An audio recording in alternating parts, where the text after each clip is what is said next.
So because Romain gave me such a nice introduction, I'm going to do a post-introduction for him as well. I was introduced to Plume Labs last week, actually, and I'll just put it at this. Search Plume Pigeon Air Patrol was how I was introduced to them, and it's a fantastic initiative that they did. Okay, so I am speaking about putting people at the heart of work. So this is a sustainability conference, but we really think that employees and people are at the heart of any sustainable workforce. So let me introduce myself. I'm Alia, and whenever I look out and I see a big audience of so many people like you, and there's only one of me, I feel like it's probably kind of important that I justify why I should be here and why you should listen to me. What is my pedigree to speak on such a lofty topic as the future of work? So unlike the people that I will be sharing the stage with today, I am not a CEO or a founder, and I haven't done any fantastically relevant global research. As Romain said, I am a senior enterprise account executive at a software company called Slack. And we build a communication platform for teams. And this is my profile picture from our team directory at Halloween last year. So Slack is more than an application for communication.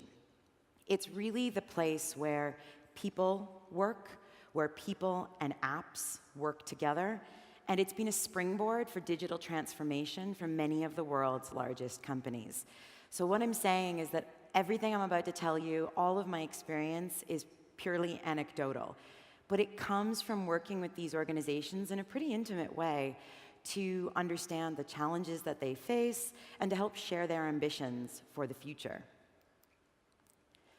Okay, so just one moment of bragging. So we are the fastest growing enterprise software in history. And that means that I'm exceedingly fortunate to be invited to events like this kind of regularly.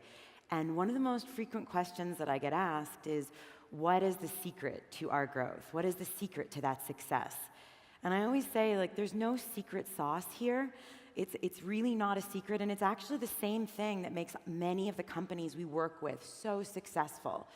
It's putting people at the heart of everything we do and recognizing that the future of work really does revolve around people.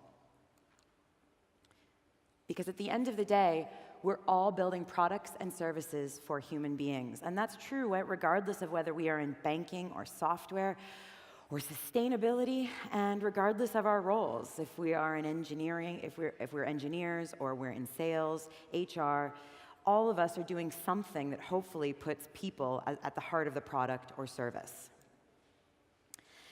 And so what does that mean, putting people at the heart of work? Well, I guess one area that I can start with is this. So is this what your company looks like? I asked a large global telecom to tell me how their team communicates. And this was the best way that they could describe it. So we have the CEO at the top, and we have 13 global business units, each with departments and teams and roles and hierarchies between each of them, and with very little cross-pollination between any of them. And I think that you might actually end up recognizing this, especially if you work in a large global organization. And it's kind of representative of, we spend a lot of time talking about like evil communication silos in the enterprise today.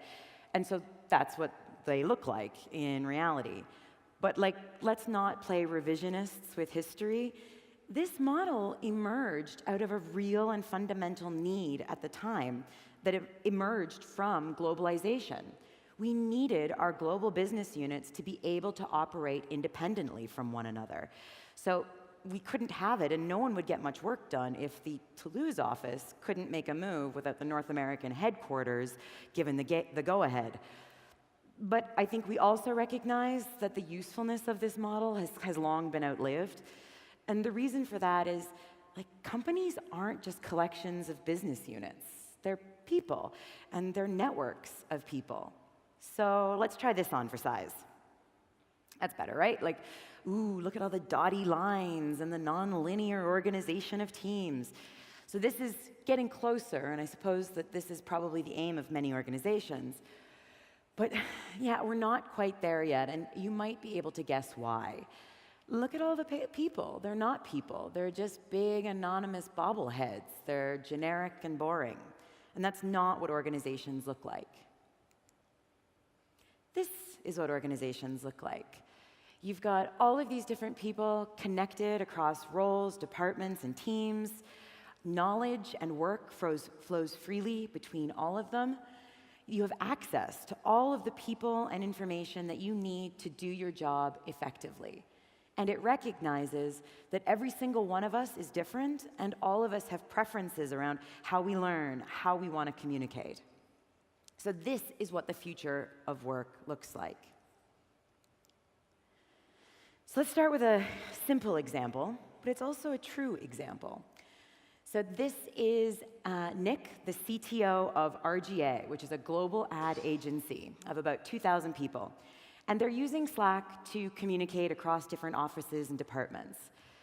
Now, when you have several thousand people at an organization, knowing who everyone is and what their role is isn't really possible. But that doesn't mean that work needs to feel impersonal.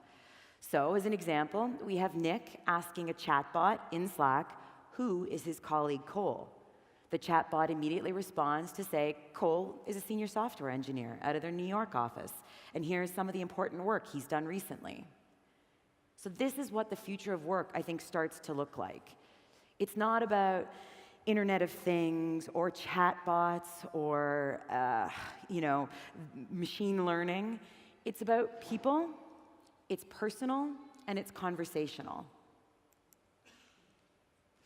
Okay, so now I've probably not blown anyone's mind so far, me suggesting that we should put people at the heart of work and the future of work. No one is going to argue with that. But I would contend that the how you do that piece is harder than it sounds. And I know that for a fact because I see so many organizations struggle with actually accomplishing that. So these are going to be my top 3 tips for putting people at the heart of work. So if you are a sports fan, you probably think of MVPs as most valuable player. That's not what I'm referring to here. Instead, I'm referring to the concept made popular by Eric Ries in his book, The Lean Startup. It's this idea of a minimum viable product. And Ries thought that, well, what he proposed for startups was that what you should do is not wait till you've got this perfect product and then go take it to market. Instead, as soon as you have anything that you can stick in front of customers or users, get it in their face. Start gathering the data, watch how they engage with it, learn from that, and then make small iterations as you go, or large pivots, until you start to find that you're finding a fit between the product and the market who will consume it. I'd like to propose something similar for organizations looking to roll out change, new systems, new software to their teams and employees. Choose some representative sampling, let's say 15% of your users, and get it in their hands as soon as possible. Learn from them. Take that, make them your experts moving forward, and then make small iterations upon that and figure out strategically which group to apply this thing to next. Or even better, identify existing expertise within the organization. So Slack works with about 80% of the Fortune 100 companies on Earth. Do all of those CTOs know about the Slack use? Maybe not. But the point I want to make is that shadow IT should be enlightening.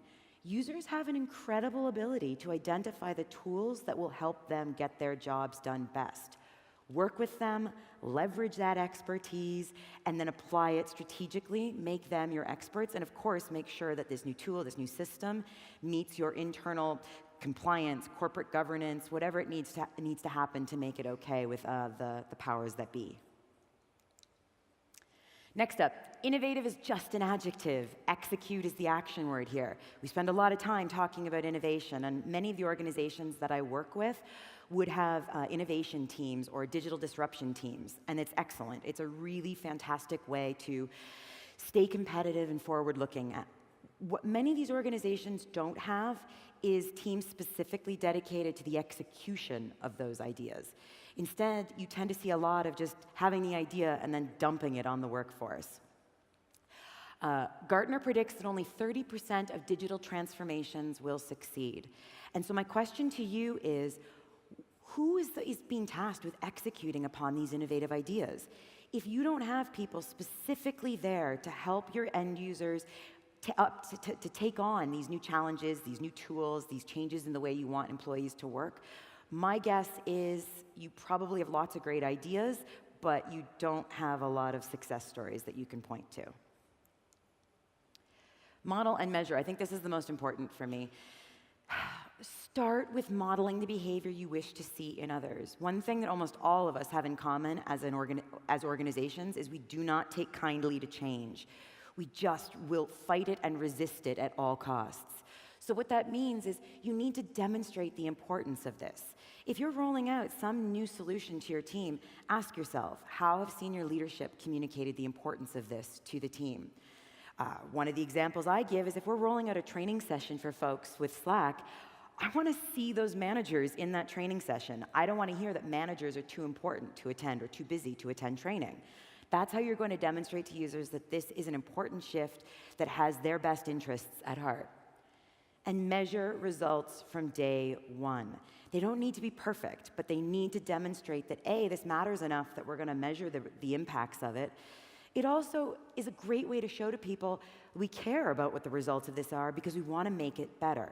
So with Slack, for example, at an organization, I want us to be tracking how much have emails been reduced, how much has meetings been reduced. Let's ask users, how much easier is it to find the information that you're looking for? And then iterate upon the data that you're gathering. So when I started at Slack, I actually did all of the onboarding for every new salesperson that was joining the organization on how we want to engage with our customers. And this was one of the slides that I would use in that presentation. We're too big now for me to actually do this, but I think it highlights something that I want to point out. And that is, if we see on this slide, we've got this big word empathy at the top. And that's because if there was a secret to Slack's success, it would be that we put you folks at the heart of everything that we do. We think about it incessantly. And below the smiling faces of Maddie at Lush, the ground crew at Jet.com, TK at the Times and Sunday Times, and Cliff at Ocado, we have a quote from our CEO, Stuart Butterfield. We are asking a lot from our customers. We are asking them to spend hours a day in a new and unfamiliar application, to give up on years or even decades of experience using email for work communication. We are asking them to switch to a model of communication that defaults to public. It is an almost impossibly large ask. Almost. This is what putting people at the heart of work looks like, and to us, this is what the future of work looks like. Merci.